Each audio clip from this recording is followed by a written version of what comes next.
Portanto, vós orareis assim: Pai nosso que estais no céu, santificado seja o teu nome.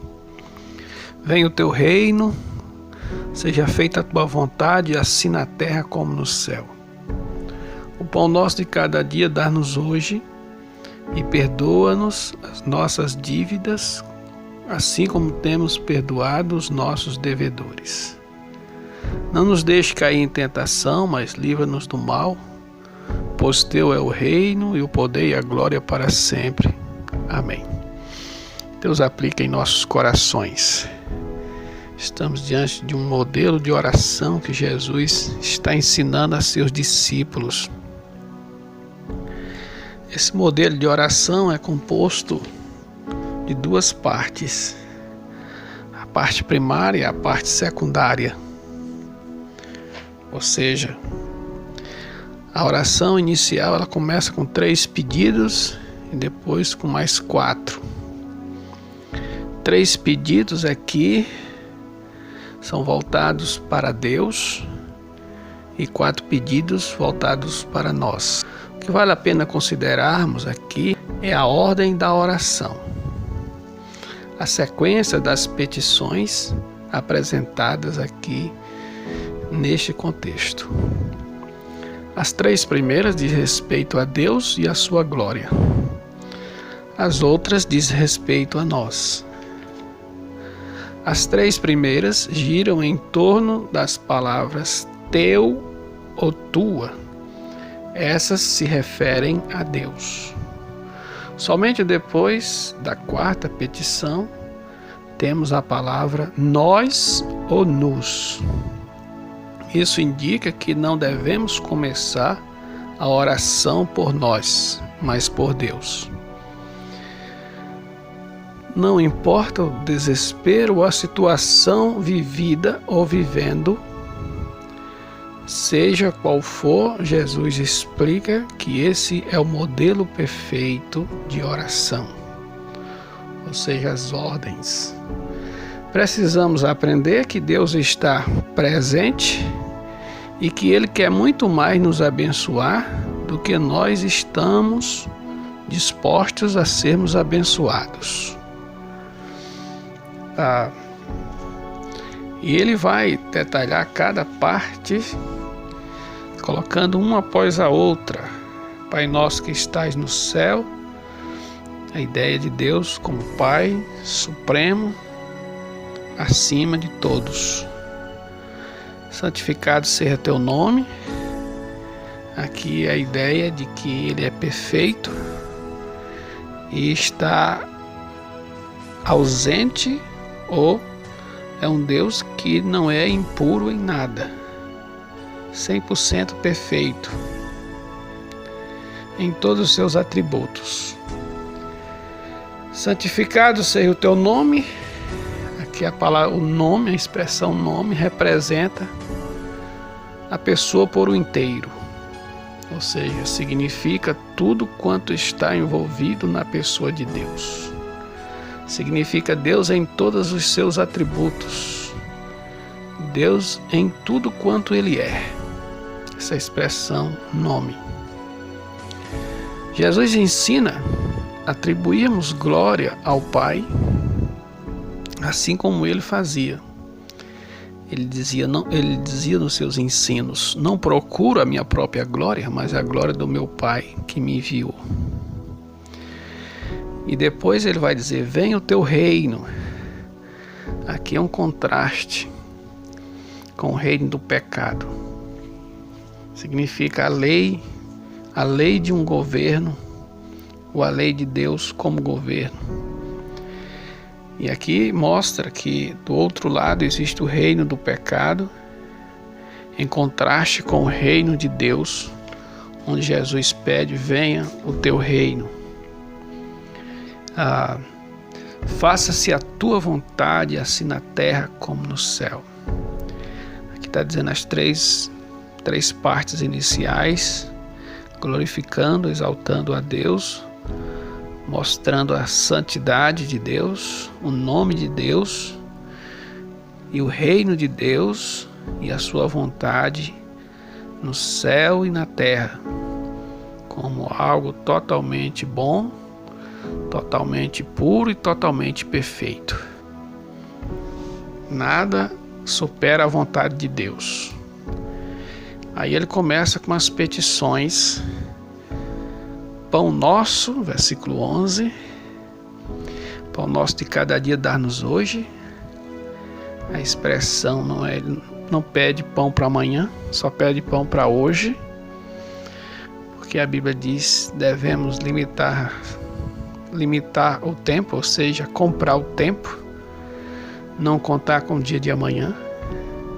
Essa cena se repetiu lá no deserto, quando Deus mandava o maná, não guardava o maná por outro dia.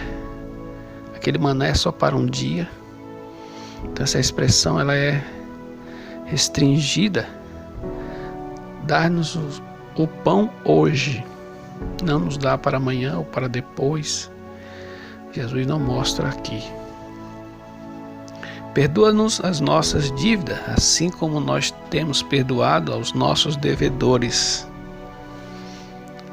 Aqui a questão é perdoar. Perdoar assim como nós temos perdoado. Aqui denota, em primeira parte, um homem perdoado. O verdadeiro perdão que vem de Deus quebranta o homem ao ponto dele ser impelido a perdoar o próximo. Ou seja, aqui fala de uma pessoa salva. Vale a pena considerar nesse texto onde eu li aqui, Mateus capítulo 6, de 9 a 13, toda a trajetória do ensino de Jesus, que vem lá do capítulo 5, a partir do verso 3, onde ali está fazendo uma escala e formando, diante dessa escala, um caráter. E o texto aqui que Jesus está ensinando é seus discípulos. Então está falando de alguém que já foi perdoado. Ou seja, uma pessoa que está em paz com Deus, vida eterna, mas está querendo ter comunhão. E a comunhão vem a partir de uma confissão sincera. Porque mesmo a pessoa, depois de salva, ela peca. Mas esses pecados não são mais para a perdição, mas sim para a perca de comunhão. Então essa pessoa está atrás desta comunhão. E é uma pessoa aqui treinada, porque ela vai dizer assim: perdoa assim como nós perdoamos. É aquela pessoa que está sabendo o que está fazendo. A oração não será genuína se for acompanhada de rancor. Eis a questão da oferta, onde Jesus chega a dizer: se tu vai lançar a oferta no gasofilácio e ali lembras que tem algum tipo de indiferença com o teu próximo, deixa ali a oferta, ou seja, entrega alguém ali responsável, retorna, vai a teu próximo e lá reconcilia-te com ele e depois deposita a oferta. Deus está ensinando aqui que a comunhão com o próximo, o que depender de vós, em outro texto, e já é Paulo falando, tem de paz com teu próximo, quanto depender de vós. Então aqui a oração não será genuína se for acompanhada de rancor. A oração acompanhada de qualquer tipo de indiferença não tem efeito. É isso que Jesus está ensinando aqui para os seus discípulos. Reconcilia-te primeiro com teu irmão e depois faz a oração. Ou seja, ser honesto conosco. Ou não terá o efeito diante de um Deus totalmente santo, onde ele expõe no início desta oração.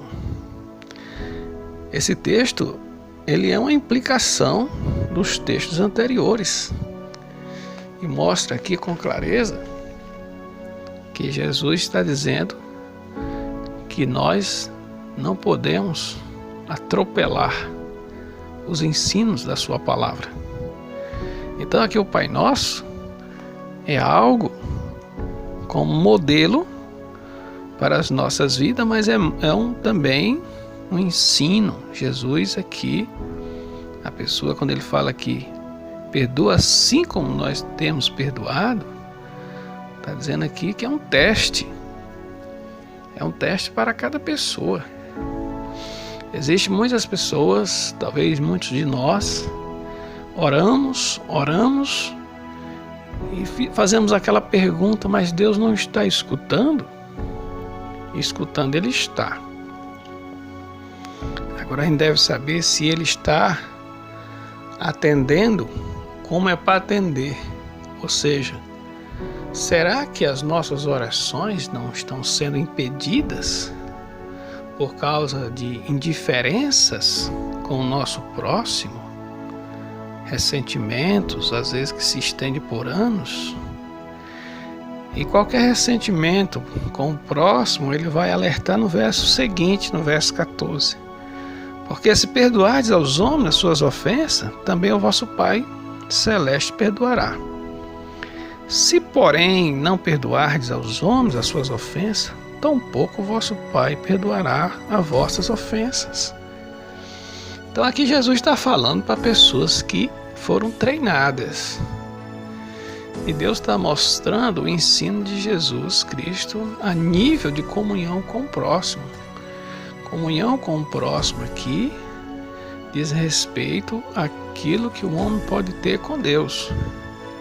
Ou seja, às vezes a pessoa diz, a minha oração não está só batendo no teto e caindo.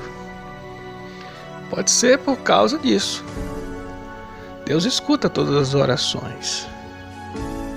Mas Ele está dizendo aqui, porque se perdoardes aos homens as suas ofensas, o Pai Celeste perdoará. Então aqui Jesus Cristo está mostrando que não devemos negligenciar o amor ao próximo. Muito embora sejamos maltratados. Ele vai falar lá atrás, se alguém bater na tua face e virar outra, então ele vem daquele caráter lá. Então ele está mostrando aquilo que ele espera que a pessoa já tenha. Se a pessoa já tem essa qualidade de perdoador, é porque foi perdoado por Deus. E se ele foi perdoado por Deus, ele é impelido a perdoar o próximo, porque ele reconhece o tamanho da sua dívida, que é colossal, em relação à pequena dívida que o próximo tem com ele. Que Deus nos abençoe.